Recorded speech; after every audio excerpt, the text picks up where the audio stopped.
Anyway, Mr. Womack and I talked about Anderson a few weeks ago, or a month ago, I think, and we were thinking that he'd be a great speaker this year, particularly with the topic of innovation.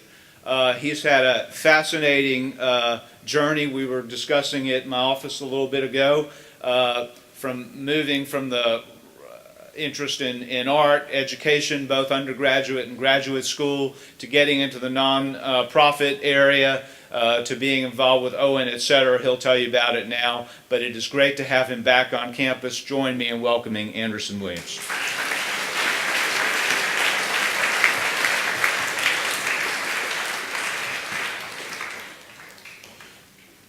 Thank you, Mr. Joya. It's been a long time since I've been in this room, and I'll just tell you, when you come back in 20 plus 25 years, whatever it's been, it's going to seem really familiar in a very strange way. So I appreciate being back. Faculty, staff, guests, gentlemen, you are creative. Let me say that one more time. You are all creative.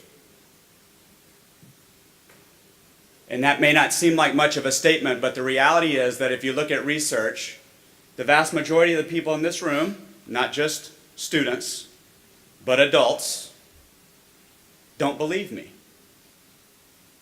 Or at least think, I don't think I'm that creative. You're wrong. You're wrong. Your creativity is fundamental to your basic humanness. It is an evolutionary fact to you being here.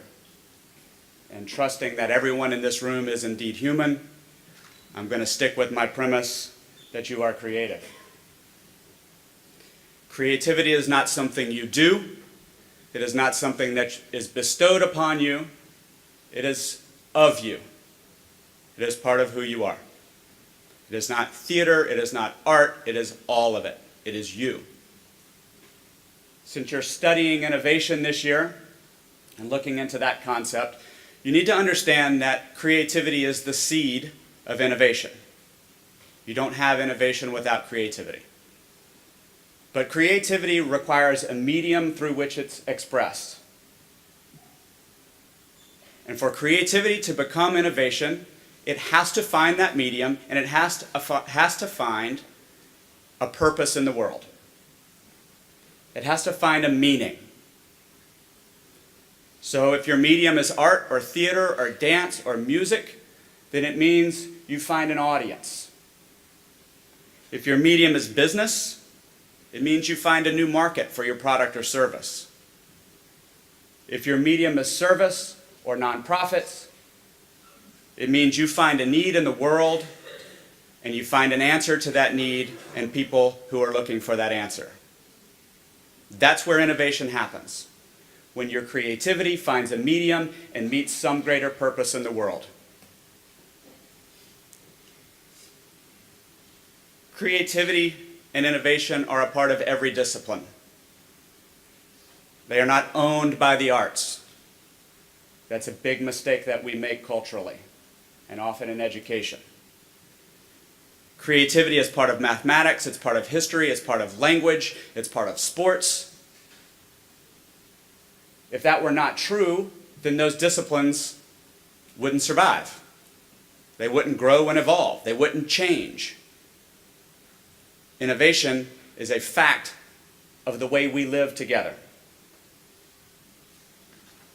Another way of saying this is that every discipline, anything that you find of interest, anything that you're studying, anything that you're learning, is a potential medium for your creativity.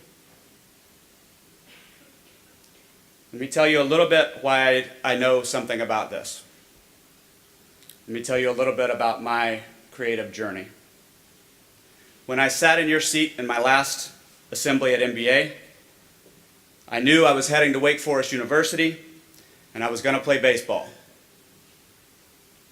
I was going to be an English major and I was going to become a lawyer like my father and my sister.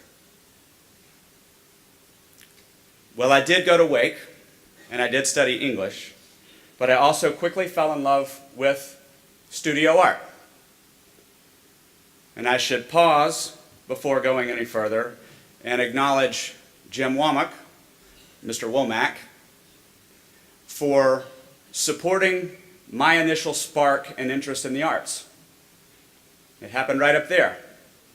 It can happen for one of you today.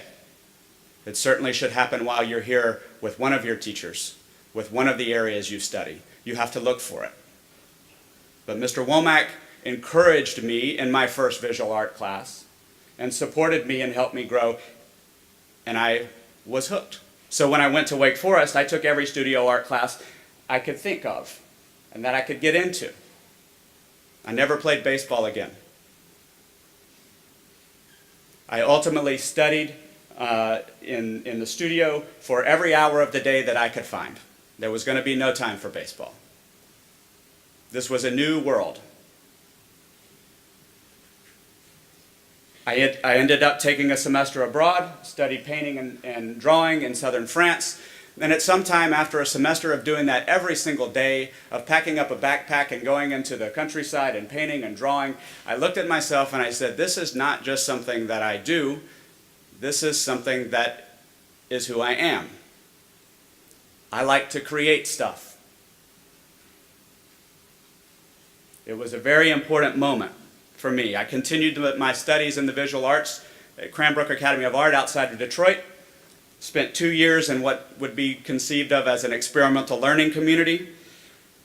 No classes, no grades, no teachers, no assignments. It was a community of artists. And that may seem like a really, really easy way to get a master's degree. But let me assure you, it was 2 of the hardest years of my life.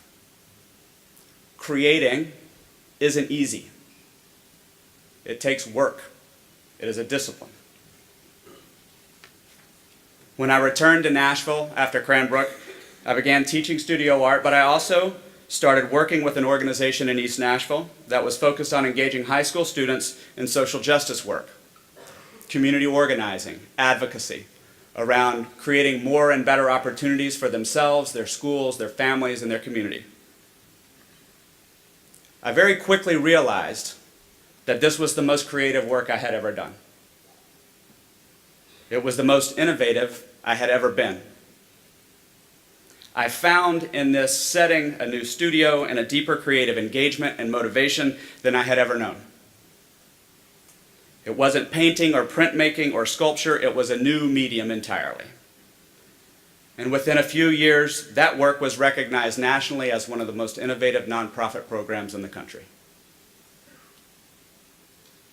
Eventually, I turned what we created in the small basement of a church in East Nashville into consulting work that I did nationally, helping organizations and cities and governments figure out how to engage their young people more genuinely and more sustainably and more actively.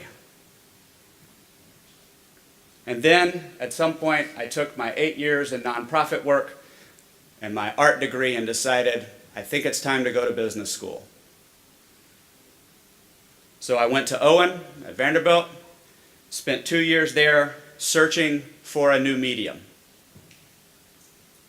looking for new tools and a potentially different way of innovating than what I had known.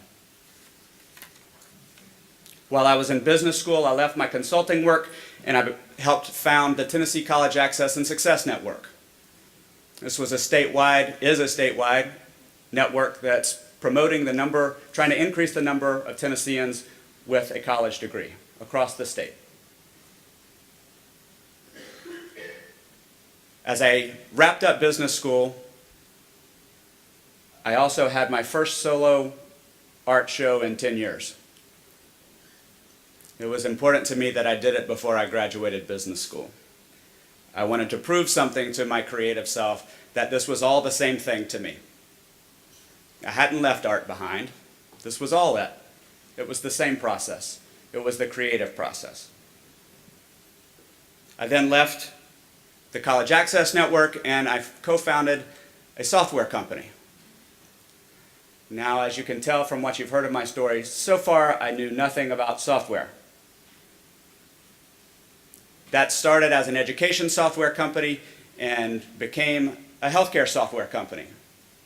And as you've heard from my story so far, I know nothing about healthcare. That company was acquired by a healthcare company, and I spent the next 3 years helping create products as a part of that healthcare company, just figuring it out. I have no passion for healthcare, but I love creating stuff and creating stuff that mattered. And now I'm working with my second startup, just started in July, and I'm back in the studio again. We're back at the ground floor, figuring out our product, figuring out our message, figuring out who our audience is, figuring out our prices, creating every minute of every day, aspiring to have that creativity become innovation in the form of a new set of products and services. So from baseball to art to English to community organizing to teaching to consulting to nonprofits and business school and then software development, it all seems like kind of a mess. And it is. I'm not advocating you follow my career path. It is not, in fact, a career path. It is my creative path. It is not yours. What I'm advocating is that you seek and find yours. And that you make choices along that path every day that are creative choices, that are not choices that are locked in to the person you were years ago or the idea you had even 2 days ago. Be present with your creativity. Find your path. The truth is that not much in life follows a plan. Life is a creative journey. You are here to create. You're here to create friends. You're here to create families, and I mean that in the broadest sense. You will find that there are guys sitting next to you or on the row with you that years down the road, if you choose to have a family, your children will call them uncle. I do.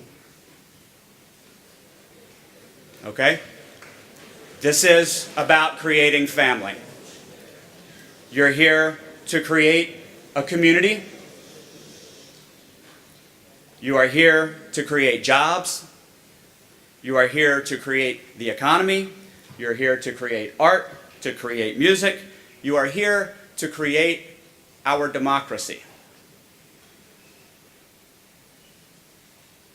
And you see the problem with so many of you in your minds, when I made my first statement, young people and teachers and staff, adults alike, of believing that you're not creative, is that when you have that belief, you don't just fail yourself, you fail the entire system.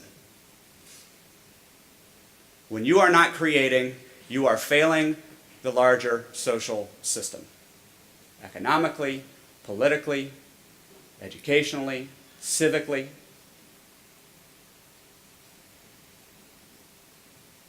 When you don't believe you're creative, you give away your power. You recuse yourself from your roles and responsibilities to a greater society. Not to mention yourself and your family. Owning your creativity will not solve the world's problems, but it will enable you to innovate in the areas of your own life that are most important to you. And those things will change. What's most important in your life right now is going to be different in 5 years, it's going to be different in 10 years, and so forth and so on. That's why you have to keep creating. You change. The world changes. You don't have control over it.